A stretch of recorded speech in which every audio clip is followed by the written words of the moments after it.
Padre, leemos tu palabra con el discernimiento que nos da el Espíritu Santo. Segundo libro de Samuel, capítulo 12, versículo 1 al 7 y 10 al 17. Jehová envió a Natán a David y viniendo a él le dijo: Había dos hombres en una ciudad, uno rico y otro pobre. El rico tenía numerosas ovejas y vacas, pero el pobre no tenía más que una sola corderita, que él había comprado y criado, y que había crecido con él y con sus hijos juntamente, comiendo de su bocado y bebiendo de su vaso y durmiendo en su seno, y la tenía como a una hija. Y vino uno de camino al hombre rico, y éste no quiso tomar de sus ovejas y de sus vacas para guisar para el caminante que había venido a él, sino que tomó la oveja de aquel pobre hombre y la preparó para aquel que había venido a él. Entonces se encendió el furor de David en una gran manera contra aquel hombre. Y dijo a Natán: Vive Jehová, que el que tal hizo es digno de muerte, y debe pagar la cordera con 4 tantos, porque hizo tal cosa y no tuvo misericordia. Entonces dijo Natán a David: Tú eres aquel hombre, así ha dicho Jehová, Dios de Israel: Yo te ungí por rey sobre Israel, y te libré de la mano de Saúl, por lo cual ahora no se apartará jamás de tu casa la espada, por cuanto me menospreciaste y tomaste la mujer de Urías Eteo para que fuese tu mujer. Así ha dicho Jehová: He aquí yo haré levantar el mal sobre ti de tu misma casa, y tomaré tus mujeres delante de tus ojos, y las daré a tu prójimo, el cual yacerá con tus mujeres a la vista del sol, porque tú lo hiciste en secreto, mas yo haré esto delante de todo Israel y a pleno sol. Entonces dijo David a Natán: Pequé contra Jehová. Y Natán dijo a David: También Jehová ha remitido tu pecado, no morirás. Mas por este cuento con este asunto hiciste blasfemar a los enemigos de Jehová. El hijo que te ha nacido ciertamente morirá. Y Natán se volvió a su casa, y Jehová hirió al niño que la mujer de Urías había dado a David, y enfermó gravemente. Entonces David rogó a Dios por el niño, y ayunó a David. Y entró y pasó la noche acostado en la tierra, y se levantaron los ancianos de su casa. Fueron a él para hacerlo levantar de la tierra, mas él no quiso ni comió con ellos pan. Gracias Dios porque nos muestras tu bondad a través de tu palabra. Salmo 50, versículo 12 al 17. Dios, crea en mí un corazón puro. Si yo tuviese hambre, no te lo diría a ti, porque mío es el mundo y su plenitud. ¿He de comer yo carne de toros, o de beber sangre de machos cabríos?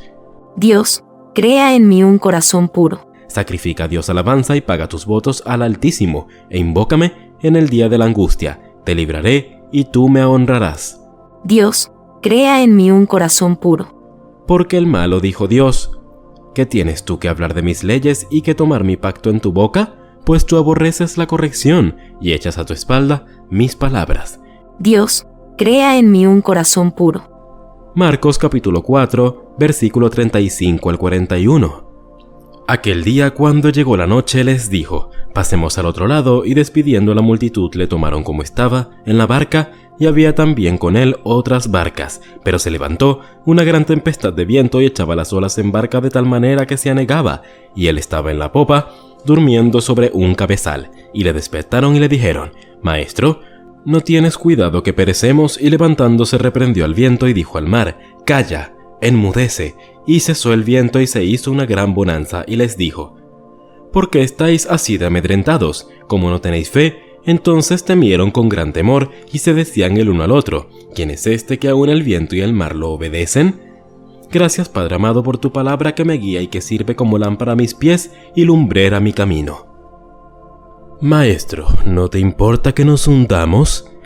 Hermanos, nos congregamos hoy con humildad y gratitud ante la palabra de Dios. En el segundo libro de Samuel pudimos ver al profeta Natán confrontando valientemente al rey David por sus pecados, recordándonos la importancia de la corrección divina. A menudo nos encontramos en la situación de David, enfrentando nuestras propias fallas y pecados. Aquí aprendemos que la corrección de Dios, aunque muchas veces es dolorosa, es un testimonio de su amor redentor.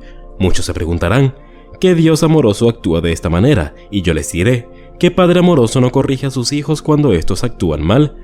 Si los padres de la actualidad actuaran de la misma forma que Dios cuando sus hijos hacen algo malo, no tuviéramos tanta maldad en el mundo. Sin embargo, Dios nos deja en nuestra condición caída, nos guía a través de procesos de arrepentimiento y restauración. Por otro lado, el primer aspecto que encontramos en la conducta del rey David en esta historia es la que observó con nitidez el mal cometido por otros. pero le resultó arduo admitir sus propias transgresiones, tal como muchas veces hacemos nosotros.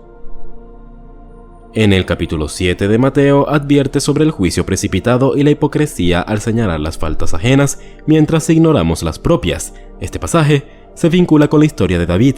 David, al escuchar la parábola del profeta, condena totalmente al rico injusto sin darse cuenta de que está señalando su propia transgresión. La conexión es clara, tanto en la enseñanza de Jesús como en la experiencia de David. Vemos la tendencia humana a juzgar a otros mientras nos justificamos a nosotros mismos. Así de hipócritas somos los humanos. ¿Cuántas veces no hemos juzgado al pecador de la esquina que fuma o bebe, pero nosotros también pecamos? Tal vez otros pecados, sí, pero al fin y al cabo es pecado de igual forma, y para Dios no hay nivel de pecados. Él ve de igual manera al drogadicto que al chismoso, y no me refiero a que los detesta, los ve como sus hijos amados, pero que necesitan el amor de un padre. Ambos pasajes nos instan a examinarnos un poco a nosotros mismos antes de señalar los defectos de los demás, recordándonos que todos somos propensos al error y necesitamos la gracia y la misericordia de Dios. Por otro lado, el Salmo número 50 nos confronta con la esencia de la verdadera adoración. No se trata solo de rituales externos, sino de ofrecer nuestros corazones a Dios con sinceridad y gratitud. Es un llamado de vivir vidas que reflejan nuestra adoración diaria. Siendo testimonios vivos del poder transformador de Dios, recuerda que nuestra adoración no solo se define por a quién le contamos, sino también a quién obedecemos. Finalmente, en Marcos número 4, vemos a los discípulos enfrentando una tormenta mientras Jesús duerme. La súplica desesperada de los discípulos, ¿no te importa que nos hundamos?, seguramente ha pasado alguna vez también por nuestra mente. Frecuentemente nos preguntamos si Dios está consciente de nuestras luchas o si le importan nuestras tormentas personales. La respuesta es un rotundo sí. Dios no solo está consciente, sino que también tiene el poder de calmar nuestras tormentas. No es un tirano que está sentado en su trono observando cómo nos va mal. Recuerda que el Espíritu Santo está con nosotros en esto. Los procesos en nuestras vidas no son castigos arbitrarios de un Dios distante, sino la obra de un Padre amoroso que nos moldea a la imagen de su Hijo. La tormenta que le sucedió a los discípulos en el mar representa nuestras propias pruebas y tribulaciones, pero hermanos, debemos recordar que el Maestro está en el barco con nosotros. Él tiene el poder de decir a la tormenta de nuestras vidas: cálmate, enmudece. Dios es más grande que cualquier tormenta. Él conoce nuestras luchas y tiene el poder de intervenir en nuestras vidas. A través de los procesos, Él nos transforma, nos fortalece y nos enseña a confiar en su soberanía. No le huyas al proceso, más bien abraza al Espíritu Santo en medio de estos. Que este mensaje llegue a nuestros corazones como una semilla que dé fruto a su tiempo. Entre tanto, seguimos buscando la restauración a través del Evangelio, confiando en el poder transformador de nuestro Señor Jesucristo. Que tengan buen día. Amén.